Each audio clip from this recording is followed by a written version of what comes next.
ball.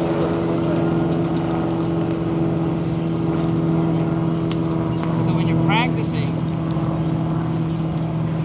you can use a range ball. It's real helpful, and just try to line it up with the lines, and just work on keeping it a straight line, just like that, end over end.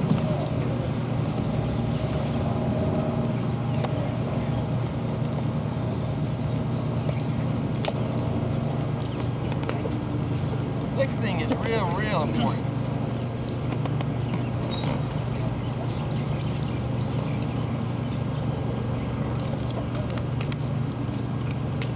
Distance control.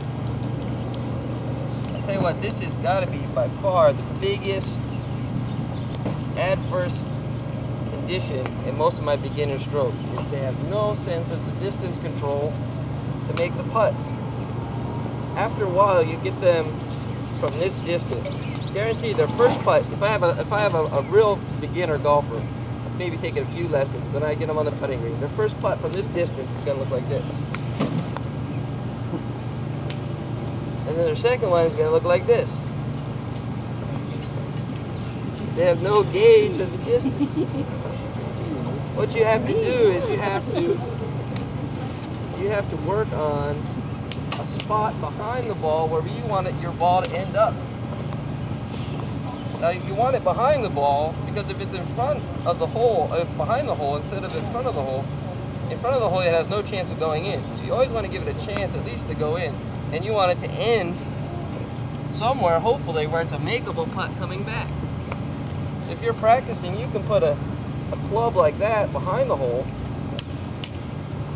and you can practice not even on making putts, but just trying to get it the right distance, just trying to get it to roll into that club at a good speed, not bang it. Just gently roll it in there. That'll really help your amount of putts, because when you're faced with a putt like this, from this length, okay, you're really concentrating on the line. You've read the green, you found out the break. Okay, now you're gonna line your body, you're gonna line the putter face, you're gonna take a look, you're gonna start this backswing with your shoulders, and your forward swing is gonna accelerate through, and all of a sudden you've hit it, 10 feet by. Now you've got to do the same thing and hopefully try to two-putt, when in probability you're going to do your four-putt, just because the distance wasn't right. You've done everything right, but maintain the distance. So you have to incorporate that into the factors, especially into reading the greens. If there's a big slope, if there's a really big slope, and you hit a hard putt, the speed of the putt is good. The ball is going to be traveling at such a speed that it's not going to take the break. It's not going to slope with the terrain because it's going too fast. If you hit it too lightly, the slope is really going to affect it, and you're going to get much more dramatic curvature of the ball. So when you're reading your greens and you've determined, okay, that this end is higher than this end, and I have to hit it slightly up high, you also have to incorporate, well, how hard am I going to hit this putt? Am I going to hit it soft and try to die it in? If you're going to do that, then you're going to have to play more break. If you're going to hit it hard, you're going to play less break. So from this distance like this, I'm not really trying to make it. I'm just trying to get it somewhere close where hopefully I can two-putt it. And if you're gonna err, I would err on the short side, because most of my beginners are hitting it way past. They're just nailing it. So you just try to get comfortable, just trying to roll it into the cup, and not try to blitz it way by.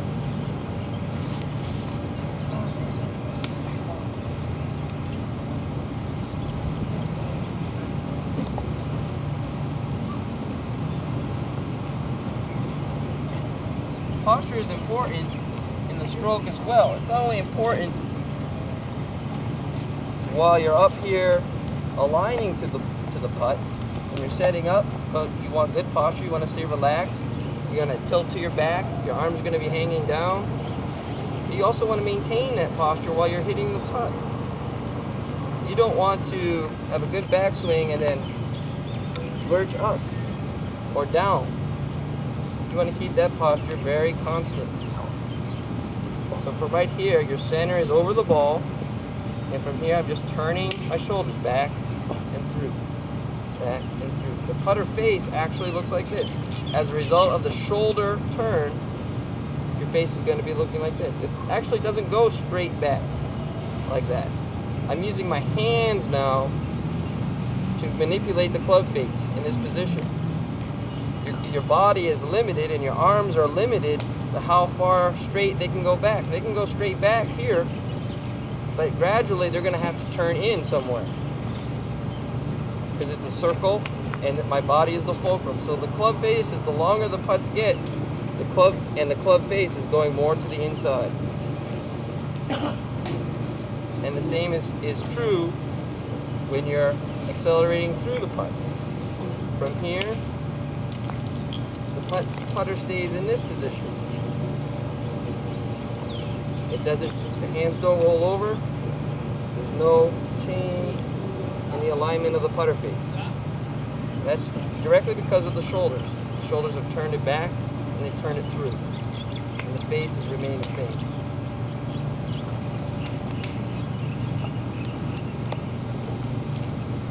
The last thing I want to quickly cover are certain preferences.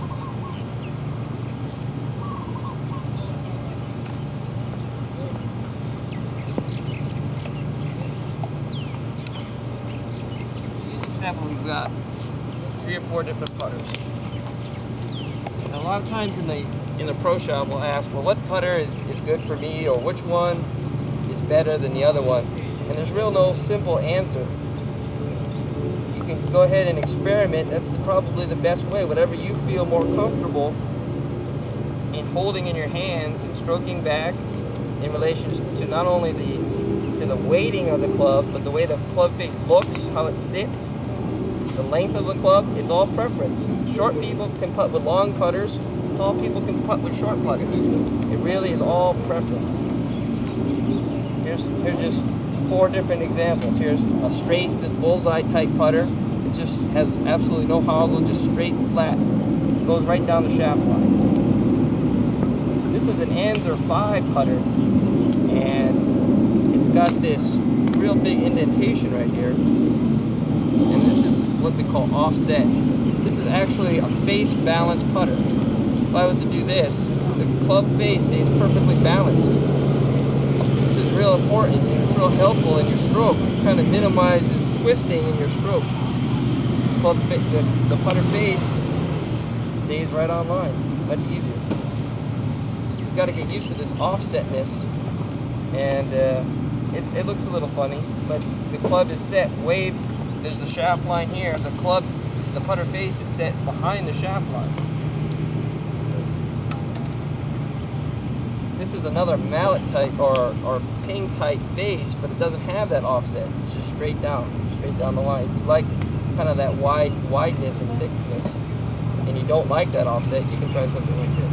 This actually has a rubber putter face, and the theory behind that is when the rubber, which is a soft material, hits the cover of the ball, which is harder, it gets the ball rolling much faster. A lot of times when 2 hard objects hit or collide, there's a skidding involved, and you want to eliminate that skidding. You want to get the ball rolling end over end real quickly.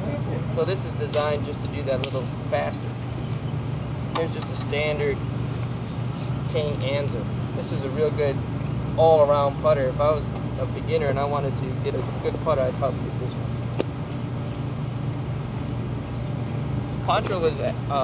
Roy was asking, how do I set the putter down? Is this right, or is this? A lot of that is, again, is preference. A lot of good putters have putted with the toe up like that. It just feels comfortable to them. And you can actually, if you're making a shoulder stroke, see that line right there, keep it going right down the intended target line, and just turn your shoulders, you can putt fairly successfully with this.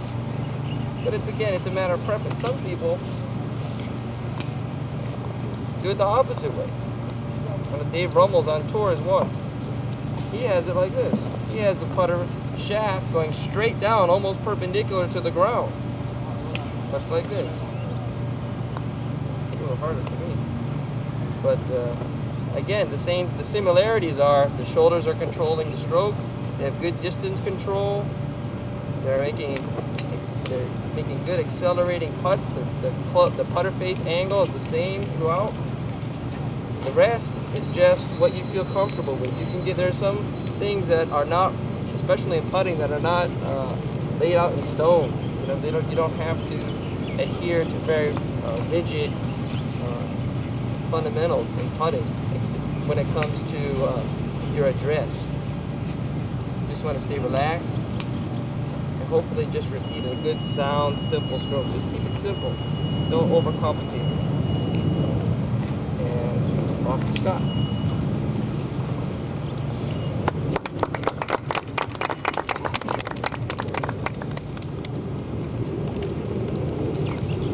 One thing that I find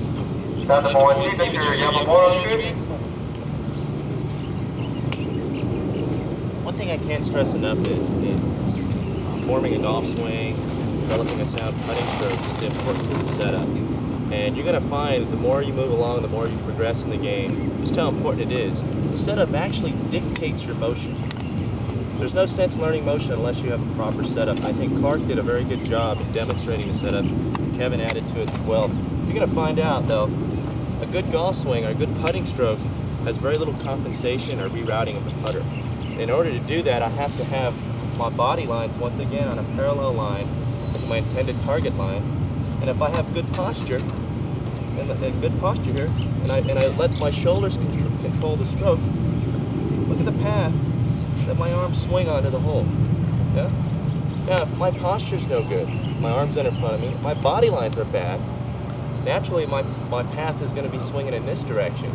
This is what happens to a lot of people when they develop very complicated swings and very complicated putting strokes, is now that they're forced to reroute and do something that's not natural to the way that they've built their setup to do. So that's just one thing. I want you to be very aware when you're out there working on your putting stroke or your golf swing. Make sure that you follow these rules that Clark has here in the outline, so that you can develop a very simple stroke, a very simple sound swing. It's much more easy to repeat it that way. I'm not going to get into motion. I just wanted to stress that because I think that's the most important factor in learning the game is the setup. You know? What I want to talk to you about is just a few of the finer points. Learning to read greens, little things that you can note, and you know, maybe some of the finer things to developing a good putting stroke. Well, the things that, one of my key points to good putting and things that when I work with people and I see them undergoing some stress in the putting greens, they're putting really poorly, is the fact that they're not maintaining an even grip pressure. And I think Clark talked about grip pressure, the importance of it. Now, what happens to a lot of people, and I think that because they change the speed of their stroke, they end up changing grip pressure. Now you're going to see here how this is going to swing on a pendulum. Nothing's there to affect the inertia of the putter. It's swinging, it's set in motion, and unless I apply an outside pressure, that's going to swing there like that all day long. That's what your hands do. Your hands are just going to hold the club, and they don't need to change the grip pressure. If I change grip pressure throughout my stroke, you notice if I get back here and change grip pressure, I'm going to twist the putter off path somehow, and I'm also going to stymie the natural flow and rhythmic action that I want to develop when learning how to putt. Yeah. So that's why it's very important. To let the length of your putting stroke to determine how far you're going to hit the putt. Yeah, the distance. So you're going to correlate those two. So if I have a 20-foot putt, I take it back to here and have a gradual acceleration. You notice the acceleration is always gradual. I don't take it back and change direction quick. Why? What does that do? I have to change grip pressure. Yeah, I want to maintain that grip pressure. And I think that's one thing that a common flaw in just about everybody's putting stroke is that they do change grip pressure, and that's what ends up pulling the putter off the path. Even though you don't have your good lines and you're stroking it, and you feel like you're letting your shoulders control the swing motion of the putter, you let the hands get in there and change grip pressure. Now, one thing that's very difficult to define is how do you actually see the line, and that's when it's. That's why it's very important that I have visual cues, a visualization system that I use to go through making a putt. I have to actually be able to see the line first. And the first thing I have to do is understand how it's going to break. So a lot of times when I'm walking up to a green, I want to learn how to read it. I look from a distance, and you can see which sides are higher. Now from right here, if you look over here on number 18 green, you can see that the left side generally is higher than the right. Yeah, they give you an idea from a distance. You might not be able to see that when you get on the green and on the surface, but from a distance you can see the subtleties a lot easier. Yeah, standing on a flat plane here. And another thing that you might want to note when you get on the putting green is that note the high sides. Whenever you have a bunker, you're always going to have a little high side there accompanying that bunker. So you can almost guarantee that the putts are going to tend to break away from the bunkers generally. And who understands how the grain influences putts? I think just about everybody does, but just to go through it, Bermuda grass actually lays sort of matted. It grows in a certain direction, and that's one of the things that drives a lot of people from the mainland crazy, is the fact that you have a common angle that the grass grows in, and it has a tremendous influence on our putting. And basically, in Bermuda grass tends to always grow or lean towards the setting sun. So you can if you can't you don't know where you're at, which way the grain's going to be going, you can always guarantee that it's going to be growing in the westerly direction. Otherwise, what I always do when I'm putting is I look for the brown side of the cup. Okay. Now, when grass grows right here, if it's growing in this direction, it's going to tend to grow over the lip. Yeah. And this side right here is where the grass starts to dry out. That's where the roots are exposed, and it turns brown. Yeah. So you can see that you're going to have a side on every cup that's going to be brown. That will look like this. Okay. Here's the direction of your grain. Now, what's the grain going to do to it? The direction it's leaning to is the direction the putt's going to tend to pull towards. So, if I have a putt in this direction, if I'm right here, I'm putting in this direction, I guarantee you that the grain, the direction of the matted of the grass, is going to tend to pull it towards the left. Yep. Likewise, if I'm putting this direction, the grain once again is going to pull it towards the brown side of the cup. And that's going to also influence your speed. If I'm putting down this direction, putting with the grain, I call that putting with the grain. Here's your brown side. The speed is going to probably be a terrific amount faster than it will if I'm putting into it. Why is that? Because the grass, once again, is laying in this direction. It's going to tend to influence, it's going to help it roll along. There's not going to be much friction there. There's not going to be much resistance there. It's just going to tend to roll over the tops of the blades and be quicker. Likewise, if I'm cutting into the grain, you can see the brown side of the cup is going in this direction towards the west. There's going to be more resistance. It's going to provide more resistance, and the putt will tend to be slower. Yeah. So you take those elements and you add wind to it. Yeah. Which you add wind, you're putting downwind, and you've got something helping the ball move, and then you've got grain pulling it in a certain direction, and then you've got a general terrain. I guarantee you that's how you're going to learn. You're going to weigh those elements and determine how fast the putt's going to be, and just with the general tendency, the shape, how much the putt's going to break. So after you take all those and you weigh those and you determine what the putt's going to do, now you have to learn how to feel it, and that comes right here. You need to see it first. Yeah, you need to visualize your stroke. You need to visualize how the putt's going to roll into the cup. So first thing that all good putters do when they get back here, and you all get behind the putt and look at it, what you're doing is not only are you trying to see which direction the putt's going to move and how the speed is going to influence your break and how, weighing those options, you're trying to see it visually. Because if you can't see it, how are you going to be able to get over it and stroke it into the hole? Yeah. So you get back here, you look at your putt, you see it going this direction, lock that image into your mind. Make that part of your pre-shot routine. You get over it. One thing I'd like to add, to alignment lines that Clark was adding, that your eyes too be placed in alignment. Yeah. So you got your feet, your knees, your hips, your shoulders. Also like to say your eyes, the plane of your eyes. Yeah. because you're gonna, when you get over the putt, you want to be able to see that line from the ball to the hole peripherally. That'll help you to ensure that you get lined up, because you can't go like this and see if you lined up the putter very well, can you?